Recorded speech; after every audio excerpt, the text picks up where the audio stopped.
क्या तुम्हारा भी 10th का मैथ का बोर्ड एग्जाम खराब गया है?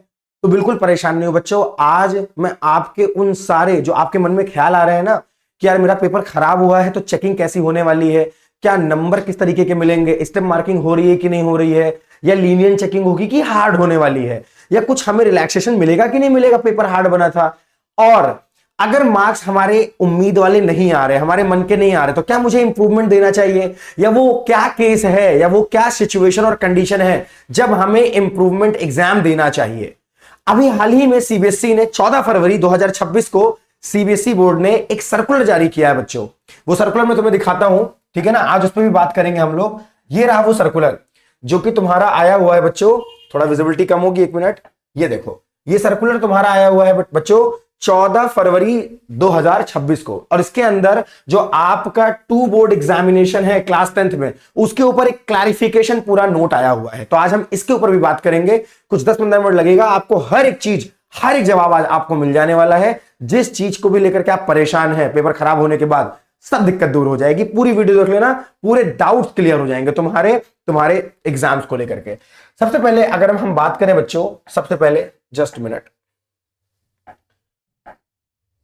अगर हम बात करते हैं सबसे पहले, तो आपको तो पहले चेकिंग के बारे में बता देना चाहिए मुझे, ठीक है ना, चेकिंग के बारे में कि आपकी चेकिंग कैसे होने वाली है। अच्छा, 2 चीजें तुम्हारे दिमाग में आ रही होंगी, क्या तुम्हें इंप्रूवमेंट एग्जाम देना चाहिए और सीबीएसई चेकिंग स्ट्रिक्ट होगी या लीनियंट, ये 2 बातें आने वाली है। सबसे पहली बात, सीबीएसई में मैथ्स की चेकिंग कैसे होती है, किस तरीके से, किस बेसिस पर मैथ्स की चेकिंग होती है, आइए समझिएगा। सबसे पहले बच्चों का सवाल आता है, क्या सर स्टेप मार्किंग होती है? यस, स्टेप मार्किंग आपको मिलेगी, बिल्कुल मिलेगी। अगर आपने सवाल को छोड़ा नहीं है बिल्कुल भी, आंसर नंबर डाल करके उसके बारे में कुछ चीजें लिखी हैं आपने, तो आपको स्टेप मार्किंग के मार्क्स मिलेंगे, जिससे अगर आप फाइनल आंसर पे भी नहीं पहुंचे हैं तो भी आपको मार्क्स मिल जाएंगे। और जैसे बच्चों को लगता है ना यार कि हमारे क्वेश्चन तो छूट गए, हमने आधा किया है, क्या मेरे मार्क्स बहुत कम आएंगे, क्या फेल हो जाएंगे, तो अभी से डरने की नीड नहीं है यार, अभी होप है, अभी उम्मीद है, तो परेशान मत हो। चेकिंग सिस्टम जो है उसके अंदर स्टेप मार्किंग तुम्हें मिलेगी, मेथड के मार्क्स मिलेंगे, बिल्कुल मिलेंगे। आंसर गलत है, मेथड सही है, नंबर मिलेगा तुम्हें। स्टेप मार्किंग के अंदर तुम्हें उनके नंबर मिलेंगे। अगर 3 नंबर का सवाल है तो हो सकता है आपको 2 मिले, उससे ज्यादा ना मिले, पर 1.5 मार्क्स, 2 नंबर ऐसे भी मिल रहे हैं तो भी गलत नहीं है, मेथड के तुम्हें मार्क्स मिलते हैं। फाइनल आंसर गलत होने पर भी पार्शियल मार्क्स मिल सकते हैं, यस एग्जैक्टली मिल सकते हैं तुम्हें, इसके लिए भी तुम सोच सकते हो, परेशान नहीं हो ज्यादा, ठीक है ना। नेक्स्ट है फॉर्मूला लिखने पर मार्क्स मिलते हैं, हाँ भाई मिलते हैं, इस पर भी मिलते हैं, ये सारी चीजें स्टेप मार्किंग के अंदर जाती है। अब एक सवाल में कहां से लाया, तो कमेंट्स में बहुत सारे बच्चों ने पूछ रखा है मुझसे, ओएसएम वाली जब मैंने वीडियो डाली थी तो उसके अंदर बकायदा बच्चों ने पूछा था कि क्या सर अगर ऐसा लिखेंगे तो मार्क्स मिलेंगे, ऐसे करेंगे तो मार्क्स मिलेंगे। अरे भैया तुम कुछ भी लिखो, बस उससे रिलेटेड होना चाहिए, मैथ्स रिलेटेड।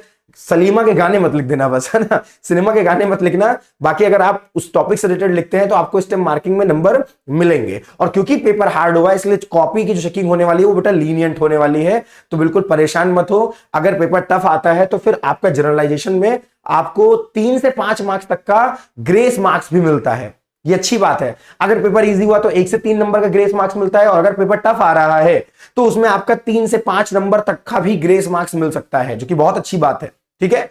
फॉर्मूला लिखने पर मार्क्स मिलते हैं, डायग्राम बनाने पर भी मार्क्स मिलते हैं। मान लो हाइट एंड डिस्टेंस का सवाल है, तुमने डायग्राम बना दिया और एंगल्स के बारे में लिख दिया, तो भी तुम्हें कुछ मार्क्स जरूर मिलेंगे, कुछ मार्क्स जरूर मिलने वाले। ऐसा नहीं कि वो काट करके एग्जामिनर कॉपी आगे कर देगा, ऐसा नहीं है, ठीक है। तो परेशान मत हो, अगर आपने इसमें से कुछ भी किया है, किसी सवाल में आपको नहीं आ रहा था, आपने कुछ भी कर दिया है, तो आपको कुछ मार्क्स उसके अंदर जरूर मिलेंगे, उनको अपने इवैल्यूएशन में जरूर ऐड करो बेटा, है ना, परेशान नहीं हो। नेक्स्ट है इंप्रूवमेंट एग्जाम देना चाहिए या नहीं। तो पहला तो मैंने तुम्हें बता दिया कि यार कॉपी किस तरीके से चेक होने वाली है, लीनियंट चेक होगी, पक्की बात है, परेशान नहीं हो, नंबर तुम्हें मिलेंगे, ठीक ठाक नंबर तुम्हें मिलने वाले हैं। पर अगर ऐसा है कि यार तुम्हें तुम्हारे मन के नंबर नहीं मिल रहे हैं, है ना, तो क्या तुम्हें इंप्रूवमेंट एग्जाम देना चाहिए और कब नहीं देना चाहिए, ये दोनों बातें समझो मेरी पहले। तो इंप्रूवमेंट एग्जाम देना चाहिए या नहीं, इंप्रूवमेंट एग्जाम तब दो बच्चा अगर मैथ्स में 60% से कम एक्सपेक्टेड हो। अगर तुम्हारे मार्क्स मैथ्स में 60% से कम आ रहे हैं, साथ ही साथ आप 11th में पीसीएम लेने वाले हो, अगर आपका मन है कि यार मैं इंजीनियरिंग फील्ड में जाऊं, मैं इंजीनियरिंग फील्ड में काम करना चाहता हूं, ठीक, तब आप इंप्रूवमेंट दीजिए, क्योंकि तब वहां मैथ्स के मार्क्स आपके मैटर करते हैं, है ना। तब आप अगर आपके 60% से कम हो रहे हैं और आप पीसीएम लेना चाह रहे हो, देन आप इंप्रूवमेंट एग्जाम दो, क्योंकि तब मैथ्स के मार्क्स मैटर करेंगे। और आपको अगर 90% ओवरऑल परसेंटेज चाहिए हो, तो अगर आपको चाहिए यार कि आपको आगे मैथ्स नहीं लेना है, पर आपको एक चाहिए कि हमें ओवरऑल परसेंटेज है ना 90 प्लस चाहिए, तो इंप्रूवमेंट दे दो। और तुम्हें अगर विश्वास है कि तुम आगे इंप्रूवमेंट में बहुत अच्छा कर सकते हो, तो जरूर दो, ठीक है ना। इंप्रूवमेंट दोगे तो जो बेस्ट मार्क्स होंगे वही चढ़ेंगे आपके। ऐसा नहीं कि इंप्रूवमेंट में अगर नंबर कम आ गए तो वही चढ़ गया, नहीं, ऐसा नहीं होगा। जो बेस्ट मार्क्स होते हैं उसी को कंसिडर किया जाता है, तो इस बात का ध्यान रखना। तो अगर आपको लग रहा है कि यार आप इंजीनियरिंग करना चाहते हो और आपके नंबर कम आ गए हैं मैथ्स में, तो आप फिर इंप्रूवमेंट एग्जाम दे दीजिए। इंप्रूवमेंट एग्जाम आपका मई से जून के बीच में होता है ना। तो आपके पास अच्छा खासा समय मिल जाएगा एग्जाम होने के बाद, जिसमें आप फिर से पूरा मैथ्स को रिवाइज कर सकते हो, है ना। तो परेशान नहीं हो, मैथ्स को आप उस ड्यूरेशन में रिवाइज कर लोगे। अप्रॉक्स 1 से 1.5 महीना मिल जाने वाला है तुम्हें रिवीजन के लिए, ठीक है ना। नेक्स्ट, कब नहीं देना चाहिए, कब तुम्हें अवॉइड करना चाहिए इंप्रूवमेंट एग्जाम। आप मैथ्स सिर्फ पासिंग लेवल पर आप चाहते हो कि यार हम बस मैथ्स को पासिंग लेवल पर ही पढ़ें, उससे तो हम इफेक्ट ना करें। मैथ्स सिर्फ पासिंग लेवल पर इफेक्ट हुआ है, जैसे आपको मैथ्स से आगे कुछ करना नहीं है ना, आपको आगे जाकर के अपनी स्ट्रीम बदलनी है, आपको कॉमर्स में जाना है, किसी और आर्ट्स की फील्ड में जाना है, तो अगर आपको लग रहा है कि यार हमारे कुछ डिसेंट मार्क्स आ जा रहे हैं, है ना, मोर देन 40 मार्क्स हैं, तब आप इंप्रूवमेंट को अवॉइड करिए। इससे क्या होता है कि आपका 11th का जो सेशन है वो थोड़ा लेट शुरू होने वाला है, ठीक है ना, तो उस पर भी इफेक्ट पड़ जाता है आपका। तो और बाकी आप उसमें इंडल्ज भी रहोगे, दिमाग भी लगा रहेगा। तो अगर आप उसमें नहीं जाना चाहते हो, तो फिर आप मैथ्स का मैथ्स का आप इंप्रूवमेंट मत दीजिए। दूसरा, आपको कॉमर्स आर्ट्स लेना है, वही मैं बता रहा हूं, अगर आपको कॉमर्स और आर्ट्स लेना है तो परेशान मत होइए, फिर रहने दीजिए, ठीक है ना, फिर मत दीजिए आप। आपके ऊपर है, वैसे तो ये डिसीजन बेटा आपका है, आपके पेरेंट्स का है, पर मैं एक गाइडेंस आपको दे रहा हूं बस, कि अगर आपको कॉमर्स या आर्ट्स लेना है तो वहां पर मैथ्स के मार्क्स तो मैटर करेंगे ही नहीं, तो फिर क्यों करना, है ना, तो फिर क्यों देना। तो इस चीज को तुम अवॉइड कर सकते हो। नेक्स्ट है, ओवरऑल परसेंटेज ऑलरेडी सेफ बन रही हो, मतलब तुम्हारा एक डिसेंट परसेंटेज आ रहा है, मोर देन 75-70 आ रहे हैं, तो बिल्कुल परेशान मत हो। मैथ्स से तुम्हारा पूरा 90% नहीं जज होने वाला है। मैथ्स का परसेंटेज 10-15% का रहता है, बाकी सारी सब्जेक्ट भी है, तुम्हारे अदर सब्जेक्ट भी हैं, तो उनको अच्छे से अगर दे दोगे तो तुम्हारा मैथ्स का अगर थोड़ा डाउन भी हुआ ना तो बहुत अच्छा हो जाएगा, ठीक है ना। जैसे मुझे याद है मेरे क्लास 10th में इंग्लिश में बहुत कम मार्क्स आए थे, है ना, 100 में 68 मार्क्स थे, है ना, सब जोड़ करके। तो अब क्या मैंने इंप्रूवमेंट या मैंने कोई कंपार्टमेंट एग्जाम नहीं दिया, कंपार्टमेंट उस समय या फेल होने पे होती थी, पर किसी भी तरीके का मैंने कोई स्क्रूटनी कुछ नहीं कराया, कुछ भी नहीं किया। उसका रीजन क्या था कि यार मुझे इंग्लिश से आगे कुछ ज्यादा करना नहीं था, पासिंग मार्क्स थे, ठीक ठाक थे, और मेरी कुछ वीक भी थी इंग्लिश, तो मुझे जितने मिले सही था। मेरा ओवरऑल परसेंटेज 85 से ऊपर गया। मैथ्स मेरे बहुत अच्छे नंबर आए थे, 96 मार्क्स आए, तो जिसमें मुझे चाहिए था, जिस फील्ड में मुझे जाना था, मुझे इंजीनियरिंग करनी थी, तो मेरे पीसीएम में एग्रीगेट में 92 से 3% के बीच में नंबर थे, तो मैं खुश था कि यार उसमें मुझे अच्छा मिल गया है। तो अगर ऐसे ही आपका टारगेट कॉमर्स या आर्ट्स की फील्ड बच्चों, तो बिल्कुल परेशान नहीं हो, फिर परेशान मत हो, आगे के जो एग्जाम है उन पे बहुत बढ़िया से तैयारी कर लो, ठीक है ना, इंप्रूवमेंट को लेके। और फाइनल एडवाइस यार मेरी ये रहेगी, अभी पैनिक में कोई डिसीजन मत लो। कभी कभी क्या होता है, हम बहुत अगर पैनिक होते हैं या क्रोध में होते हैं, गुस्से में होते हैं, अभी आपको सीबीएसई बोर्ड पर पूरा गुस्सा है काउंसलर के ऊपर कि पेपर ऐसा क्यों बन गया, तो अभी आप गुस्से में, अभी आप परेशान है, पैनिक है, तो अभी आप किसी भी तरीके का कोई डिसीजन मत ले लीजिए जो आपको आगे रिग्रेट करे। तो अभी थोड़ा सा ठहरो, सारे एग्जाम्स को बढ़िया से दे दो, अच्छे से दे दो, उसके बाद सोच करके डिसीजन लेना, ठीक है। नेक्स्ट है, इंप्रूवमेंट का डिसीजन रिजल्ट के बाद ही लेना, ये भी सही है बिल्कुल। पहले मत सोच लेना कि मैं इंप्रूवमेंट भरूं ही भरूं। मैं कह रहा हूं फिर से, लीनियंट चेकिंग होने वाली है, तो क्या पता तुम्हें मार्क्स तुम्हारे मन के मिल जाए, या उसे 2-4 नंबर ही कम है, तो उतना भी ठीक है यार, परेशान नहीं होना है, ठीक है ना, उतना भी ठीक है, उससे परेशान नहीं होना है। तो इसलिए 2 चीजों का बहुत ध्यान रखना बेटा, इन 2 बातों का ध्यान रखना। तो इसमें मैंने वो क्वेरी तुम्हारी क्लियर कर दी, तुमने कमेंट में कर रखा था कि इंप्रूवमेंट दे कि ना दे, मैथ्स में ऐसा गया, सेट ये टफ आया। यार हर बच्चे के हिसाब से उसका सेट टफ लग रहा है, उसे बेसिक वालों को स्टैंडर्ड से टफ लग रहा है, तो ये पर्सन बाय पर्सन वेरी कर रहा है, स्टूडेंट बाय स्टूडेंट वेरी कर रहा है। कुछ स्टूडेंट को ईजी भी लग रहा है, कुछ को बहुत टफ लग रहा है। हालांकि पेपर लेंदी था, कैलकुलेटिव था, मैं मानता हूं, तो उसी वजह से लीनियंट चेकिंग होने के चांसेस बहुत ज्यादा हाई हैं।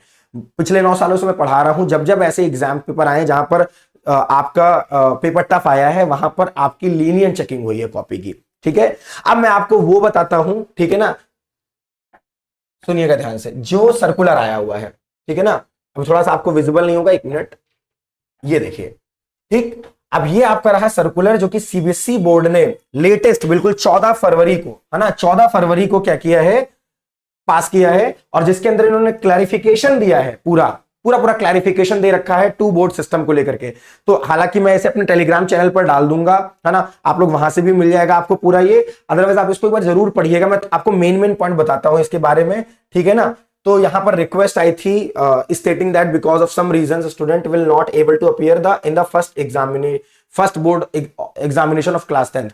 तो कुछ बच्चों को ये लग रहा था कि भैया मैं पहला एग्जाम दूंगा नहीं और मैं दूसरा दे दूं, तो ये बिल्कुल गलत है, ऐसा नहीं हो सकता। आपको पहले वाले में बैठना कंपलसरी है, पहले वाले में आपको बैठना ही बैठना है ना। सो यहां पर बहुत सिंपल है, it is mandatory for all the student to appear in the first board examination. आपको पहले बोर्ड एग्जामिनेशन में बच्चा अपीयर होना ही होना है। आप ये मत सोच लेना कि हमने पहला नहीं देना है तो हम ऐसे इंप्रूवमेंट दे सकते हैं, नहीं दे पाओगे।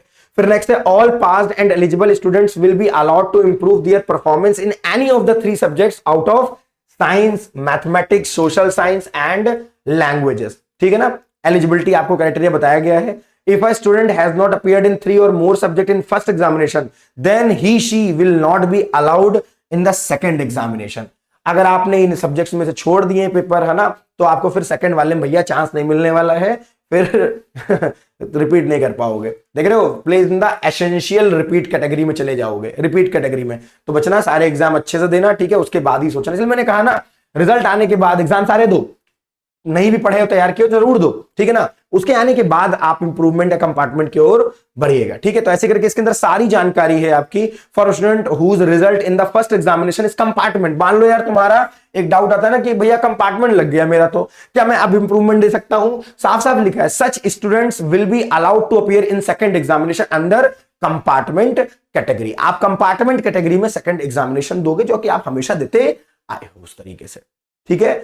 तो ये लेटेस्ट अभी रिलीज हुआ है बच्चों, ठीक है ना, इसको अच्छे से पढ़िए आप लोग। नेक्स्ट है, additional subject will not be permitted after passing class 10th, students will be allowed in stand alone subjects. Basic basic बातें हैं। The eligibility to appear in the second examination, ये देखिए, ये मेन एलिजिबिलिटी है, यहां पे पढ़ लीजिएगा।